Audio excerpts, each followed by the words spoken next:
The house fell silent. Nobody moved. Mr. Eze slowly raised the flashlight.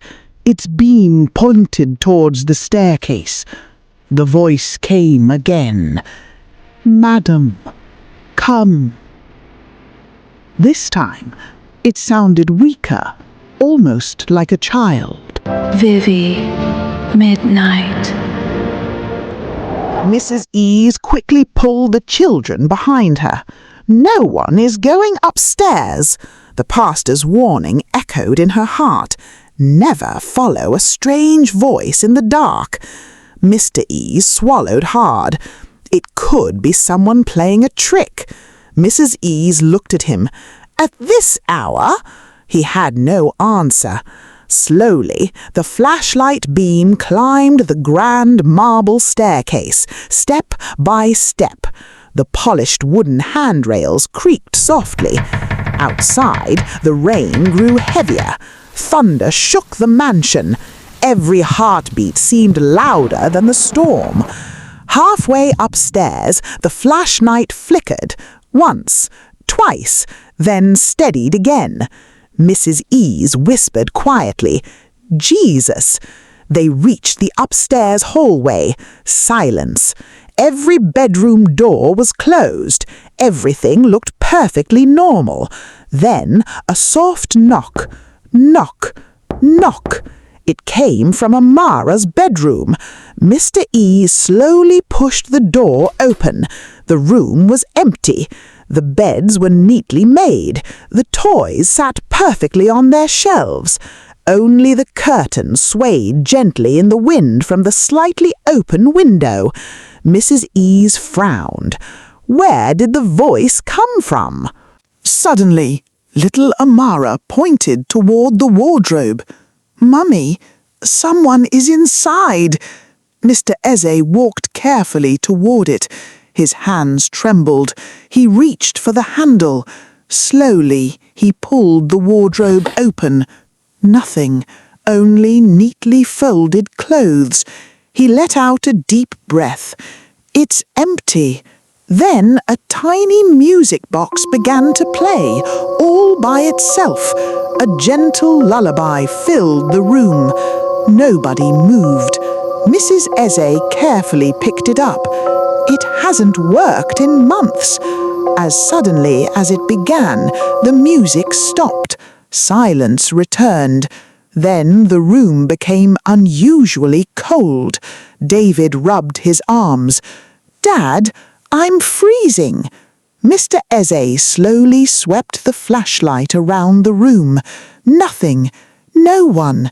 Then Daniel whispered, "Daddy, who's standing outside?" Everyone turned toward the large window. Beyond the rain, a lonely figure stood motionless in the compound, watching the house. Lightning flashed across the sky. For a split second, the figure became clear. Then darkness returned. Mr. Eze rushed to the window. Nobody was there. Only rain. Only the empty garden. Mrs. Eze slowly turned toward Ngozi. The young maid stood unusually quiet. No surprise, no panic, only silence. Mrs. Eze stepped closer. "Ngozi, were you awake when we heard the voice?" Ngozi hesitated, then nodded. "Yes, madam, you heard it too." Another long pause. "I hear it almost every night." The room fell silent. Mr. Eze stared at her. "You never told us." Ngozi lowered her eyes. "I was afraid." Mrs. Eze's voice became gentle. "What afraid?" Tears filled Ngozi's eyes. She struggled to speak. Finally, she whispered, "I don't think.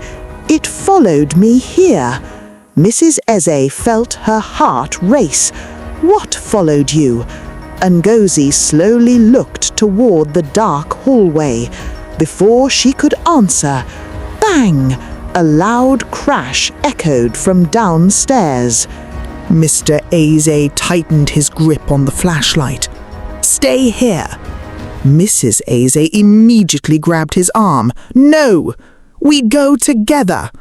The family carefully descended the staircase. When they reached the living room, they stopped. The massive front door stood wide open. Heavy rain blew into the house. The curtains fluttered wildly. Family photographs were scattered across the polished marble floor. No one remembered opening the door. Mrs. Aze whispered, "It has entered." Mr. Aze quickly shut the door, locked it, then checked the lock twice. He turned around. Every framed family portrait had fallen from the wall. Every one, except one. The newest family photograph, the one taken shortly after Nosy joined the household. It still hung on the wall, slightly crooked, as if someone had touched it. The family stared at it in complete silence. No one dared move. No one dared speak. Outside, thunder rolled across the sky once more.